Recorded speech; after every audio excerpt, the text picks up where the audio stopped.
Yeah, I did. I was actually watched the game with some of our guys. Yeah. Yep. What was y'all's reaction to overtime? It's a bad rule. They should get both teams the ball.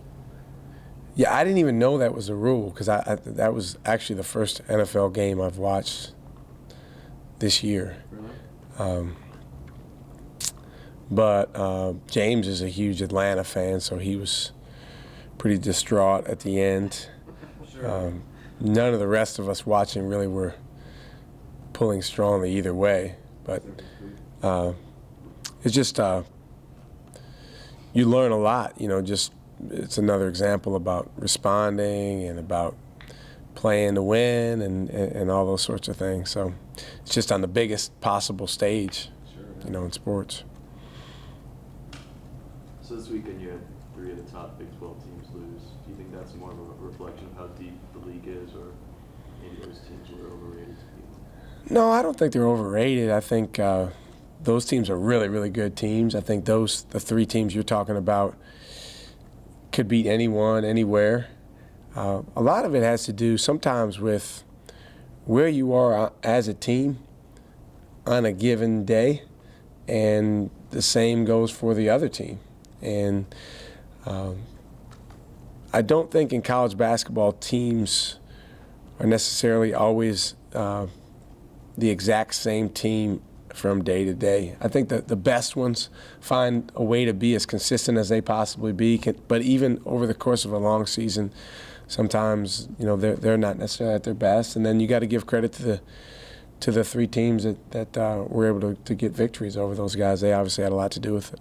Where is this team mentally right now? I mean, it feels like kind of building up some progress to get the win earlier in the week, and then Yep. A 15-point loss on the road. Is this a group that you've got to pump a lot of confidence in and be positive with, or is this one that you kind of raise your voice a little bit and yell and do some things with? It's both, Dustin. I think it's guys are always in need of understanding what goes into winning and being reminded of that. And we watched a lot of tape yesterday.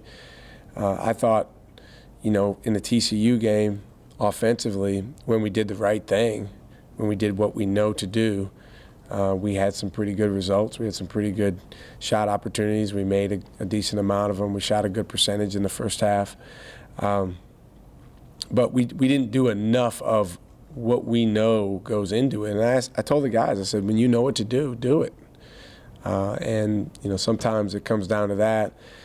So there's definitely, I think there's always a need for feedback and direct feedback. But to your point, there's also a need for confidence and understanding that, hey, when you work together with the guy next to you and the guy on the other side of you, you're going to have a much better chance to produce the result you want. What was your thinking in taking Andrew out of the starting lineup, letting him watch a little bit, and for 6 games, I guess it was, and then now putting him back in? How did that help him kind of watch the first game? Or did it? Well, I think, first of all, there's a lot of stuff that goes into lineups and playing time and who starts that goes beyond necessarily how one individual guy is playing. Sometimes it goes beyond basketball. So I think for Andrew, he did a really good job during that stretch of, first of all, having a clear mind for when I come in the game, here's what I need to do. I thought that he was very connected with me during that time in terms of, here's what coach needs from me on the floor. Here's what the team needs from me. We watch a lot of tape together. So I think he did a good job with that. I think, for whatever reason in the TCU game, he was not as good defensively. He just he wasn't as in tune to that as he had been. He'd been really making some progress, but I believe that that's just a one-game thing. I think he'll be back to making really good growth on the defensive end this week. So was that more about trying to spark Jacob more than anything else? No, it was just a team thing, and what we needed overall for our team at the time. How do you kind of get Kerwin going? You know, he had the game earlier this week. He didn't really look like himself, and you know, Alex Robinson kind of went at him a lot in that TCU game. He did. Unusual for Kerwin. You know, he's usually really good on the ball against guards. I mean, what do you say, or how do you try to spark him to kind of get him back to normal Kerwin? I think continuing to try to work with him on clarity of purpose. You know, why do you play? What do you want out of this? This game, this practice, this opportunity. When he has a clear mind and is not clouded by, you know, anything else, he's really good. I think when he focuses on the things that he does well, then he's very, very good at those. When he gets frustrated or upset, sometimes you can see by the look on his face, it's hard for anyone to be good that way. You know, it's interesting watching the Super Bowl. I do think there's a big difference between pros in any sport and guys that are in high school and college that are still kind of figuring things out. And I think sometimes it's almost a disservice for guys at lower levels to look and try to respond the way pros do, because, you know, like Brady, he had a look on his face last night during the first half of, you know, he was like not happy with it, you know, which is good. I mean, he shouldn't have been happy with it, but he just, you know, he had just fortitude to be able to obviously do what he needed to do with his team. And then, you know, it's such a team game. You needed other guys with him. But I think for our guys, they need to understand that the response, even if you're upset about a play, it needs to be almost immediate. And you're going to play your best when you have good body language, when you do show that you're engaged with the other guys out there, and that you're just trying to follow and own the team plan and make your guys around you better, particularly as a point guard, you know, and as a guy who's handling the ball a lot.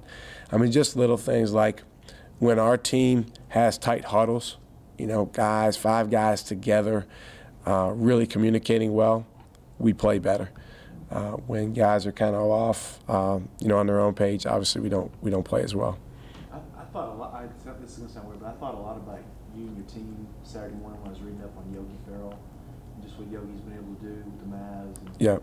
And just reading his quotes, I kind of thought, man, this is stuff that you would like. Yeah. You know, I'm happy for him. You know, he's. He kept saying, I just want to take advantage of my opportunity. Was the Yeah. main line.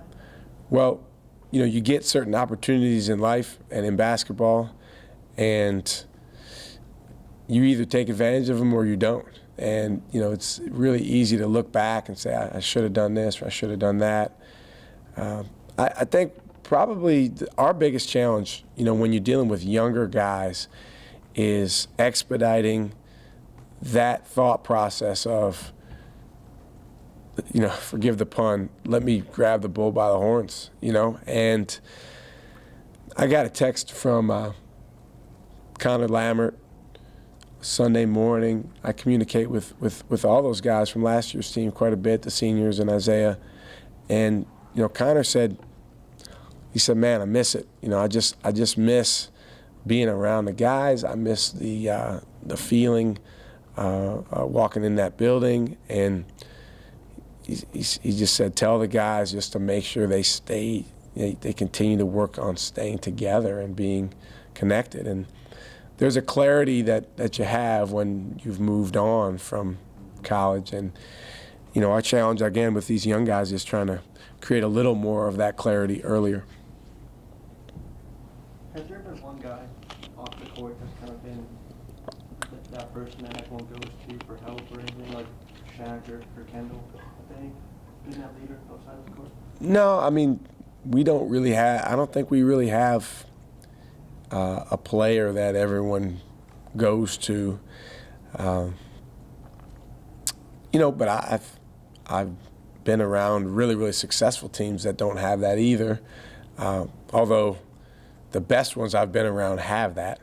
And it's a really special thing where there's a guy that, you know, I coached a guy a few years ago that was never the best player on the team, but we would say openly to him, to the team, to the media, he is the team, and the team is him. And what we meant by that was not that he's going to take every shot or everything's going to surround him, but as he goes, the team's going to go, and the guys are going to depend on him. And he loved that. You know, he loved kind of becoming that almost big brother figure. So that's something that I see some guys on our team some younger guys on our team that could become that in time, but you have to gain a level of self-assuredness first. You know, probably the best candidate, to be honest, is Dylan. He's not playing right now, but I think, you know, long term, he's a guy that he's not afraid to speak up. I think guys know that he cares.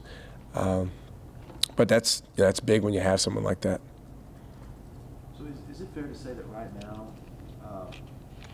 and really kind of going forward the rest of the way, it's more about this team's mentally than it is X and O, this pass here or passing lane there or anything? Not right now, Brian. Always. I mean, you can look at any game we've played, any stretch of a game. You know, you could take a good 6-minute segment from a game we lost, or you can take, you know, a tougher stretch from a game we won. It's all about the mental and the emotional side, because what happens is that stuff feeds into all the basketball stuff that we talk about and you write about and I coach. You know, even making a free throw or making a layup or making an extra pass. There was a big three that Eric Davis hit against Texas Tech last week when the score was tied. I believe it was 58-58 from the corner. And In front of the all bench? In front of our bench. And, you know, it was a similar shot that he missed against TCU at home 3-4 weeks ago. Well, what goes into making that shot? There's a lot of physical things that go into making that shot. He's got to, you know, be ready to shoot and hold his follow through and all that. But it's so much more about our guys being in the right frame of mind to do the right thing. So on that play, we called a play. We knew they were in zone. Andrew came off a ball screen. He made the right pass because the guy switched on to him, so we threw it ahead to Snoop. Snoop, with no thinking or really, you know, care or concern about anything else, knew that the guy on Eric was rotating up to him, made a great pinpoint pass to Eric. Eric steps in and makes the shot. So you can say, wow, man, they really moved the ball well. They really executed. Eric, way to jump up and make that shot. It's about a clarity of purpose. At that point, all those guys really were concerned about was, hey, let me do the right thing for Texas to win this game. And so to answer your question, can we create that more consistently moving forward? If we can, then we will play better. How much has Allen kind of matured and added to his game during the year? It seems like he's playing a lot of confidence and adding different moves every single game. How much did you see of that on tape beforehand, and how much has he added to it? He's making a lot of progress. And the exciting thing about him is as much progress as he's made, he knows and he believes that there's still that much more progress to make, and he's okay with that. One of the better guys that I've been around in terms of being okay with not being all the way where he wants to be yet, you know, or even if he has a setback or a tough day, being okay with, okay, here's what I need to do to be better. And what that does is it really creates a lot of growth in him because he's in a frame of mind to learn, to be taught. You know, he'll ask a lot of questions about what he should do. And I think he understands. He's, you know, several months into college. So I think he knows he doesn't have it all figured out yet. But in terms of what he's added to his game, there came a point in the season where I think he realized, I'm going to get double teamed around the basket sometimes. So, you know, what are some other things that I can do? Not that he wasn't doing those things at all, but what are some other things that I can work on and do even more to create opportunities for me and my team? So he's offensive rebounding way better. He's really cutting harder to get the ball deeper around the basket and sprinting the floor and trying to seal and catch the ball in transition. He's obviously improved with his pick and pop game. So just the ability to set a screen, a guard gets two guys on him, throw it back to Jarrett. And I think he wants to continue to expand his range. Is he one of the more cerebral players you've coached at this point? Or where does he come in? He is. I think he's got a really good mind, and he's good at processing things. He's good at thinking through things, and kind of coming to the right decision or right determination after he thinks through things. So Eric kind of struggled with the shot Saturday. Yeah, he did. It's coming after a string of really, really good shooting games. Is that an affected mindset at all? Well, I think Eric needs to continue to be aggressive. I didn't think he was aggressive on Saturday. I thought he passed up some opportunities, and he's not very good when he's passive. He's good when he's aggressive. He's good when he's attacking. Eric, when he gets into a game, he's very much a feel-good player. And so the best thing would be if we could start the game and Eric could make his first 3, 4, 5 shots. But it doesn't always work that way. So he has to continue to learn how to create that feeling inside of him on the front end so that he can be aggressive and do what he needs to do to help our team. But in terms of your question, I'm very, very hopeful that he can be aggressive and learn from last Saturday's game maybe as something more that he doesn't want to go back to.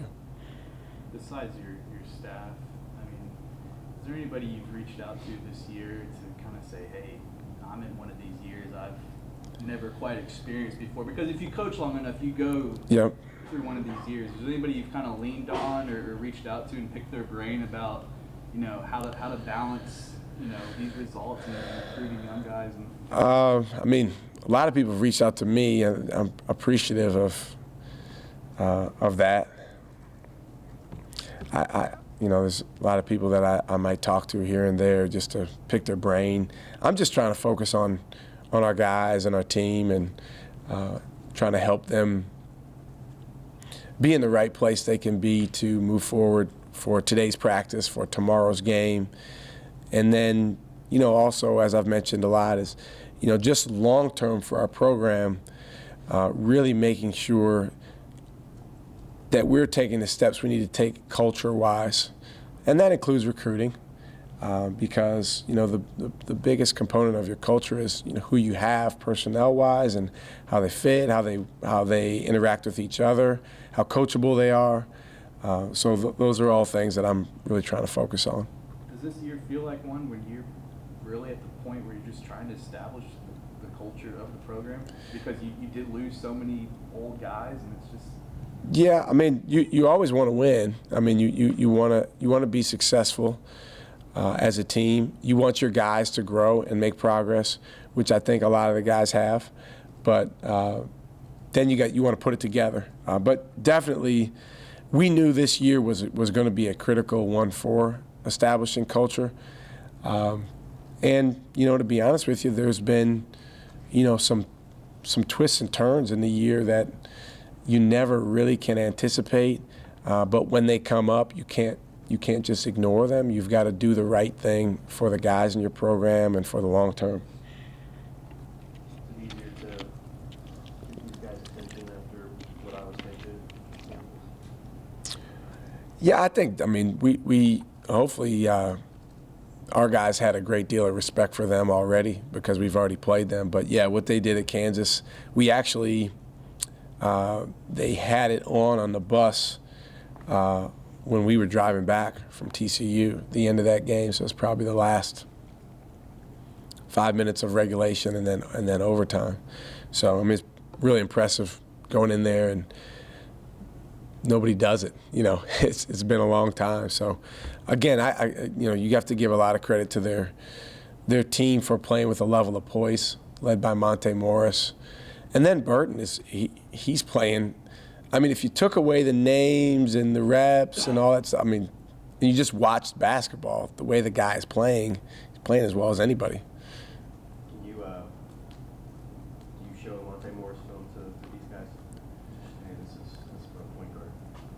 Yeah, we do actually have something very specific that I'm going to show one of our guys later along those lines. These guys, it's challenging sometimes with people can be sensitive to, a comparison with another guy that's actually in our league or that we compete against. But the reality is what he's done, not just this year, but over the course of his career, has been pretty amazing. So if you want to be a great player at that position, it makes a lot of sense to study it. It makes a lot of sense to look and see, well, how has he done that? How has he made people around him so much better? So it's definitely something that we'll use and talk about. Two last ones. How much of a help has Mo been coming back? Yeah, I probably need to get him in more depending on the situation. It's just a matter of, matchups and, who else we have out there and that sort of thing. It was a really tough injury that he sustained, and he's, as we've talked about, been cleared for a while. He still doesn't seem like he's moving 100%. He probably won't be, this year. But, there's different things that he can do, and he is an older guy. So there's certainly a benefit from that. So Burton had a really big game in the first matchup. What do you plan on doing different this time? Yeah, he's a tough matchup. I'll be honest with you. We don't have a guy exactly like him to put on him. So he's really as good of an example in our league of a hybrid between a guy who plays with a lot of power and also a guy who has really good skill, particularly scoring the ball from outside, putting the ball down on the floor. He handles the ball well. So, he had a really good outside shooting night against Kansas. He had a really good outside shooting game against us. If you look at the other Big 12 games, he hasn't made as many threes or taken as many threes. But so a lot of it is trying to figure out what does he have going and then trying to take that away. Obviously, with him coming off a 7 for 9 from 3 game, we have to get a high hand up. A lot of times our bigger guys are going to be playing against him. Their best lineup, or one of their better lineups, is with 4 guards and him. And so I think Jared will be on him a pretty decent amount. Shaq and James guarded him some, but what we need to do, at some points is determine, when do you put 2 guys on him? Well, they've got a lot of shooters off the ball too. So, with Iowa State, Monte Morris is a huge key. Burton is a huge key, and then all the other guys on their team that can make shots, which is big. That's a huge key. And if they do all 3 of those things really well, then that's when they really have it going, and that's what they did against Kansas. So you got to find a way to take 1 or 2 away.